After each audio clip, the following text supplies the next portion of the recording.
সারা দেশে হামের সংক্রমণ নিয়ে ব্যাপক উদ্বেগের মধ্যেই আসার খবর মিলেছে। নারায়ণগঞ্জ জেলায় মজুত রয়েছে হামের রুবেলা টিকার প্রায় ৭৫,০০০ ডোজ। সংশ্লিষ্টদের দাবি, আতঙ্কিত হওয়ার কোনো কারণ নেই, চাহিদা মেটাতে এই মজুত যথেষ্ট।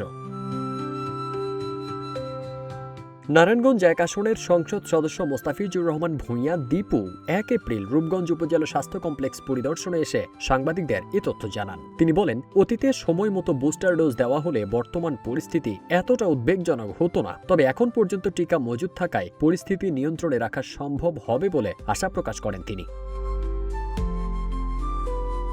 সম্প্রতি রূপগঞ্জে ২ শিশুর মৃত্যুর বিষয়ে তিনি জানান, তারা শুধু হামে নয়, অন্যান্য রোগেও আক্রান্ত ছিল, ফলে বিষয়টি এককভাবে হামের কারণে ঘটেছে এমনটি বলা ঠিক হবে না বলেও মন্তব্য করেন তিনি। রূপগঞ্জে ২ জন মারা গেছে, আসলে ২ জন মারা হামের মাধ্যমে যায়নি, হাম রোগীর জন্য যায়নি।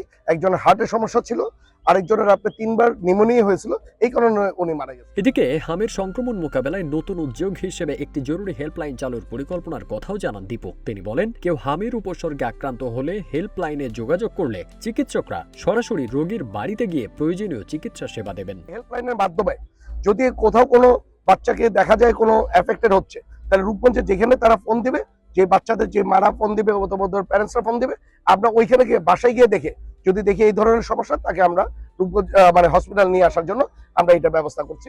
পরিদর্শনকালে তিনি হাসপাতালের বিভিন্ন বিভাগ ঘুরে দেখে ভর্তি রোগীদের খোঁজখবর নেন। পাশাপাশি স্বাস্থ্যসেবার মানোন্নয়নে দ্রুত উপজেলা স্বাস্থ্য কমপ্লেক্স ও কমিউনিটি ক্লিনিকগুলো আধুনিকায়নের আশ্বাস দেন। এ সময় জেলা সিভিল সার্জন, উপজেলা প্রশাসন ও স্বাস্থ্য বিভাগের কর্মকর্তারা উপস্থিত ছিলেন। আমাদের নতুন যেই সরকার এসেছে, গণতান্ত্রিক সরকার, ইভেন আমাদের দেশটা তারেক রহমান সাহেব এদিকে অনেক ফোকাস করছেন।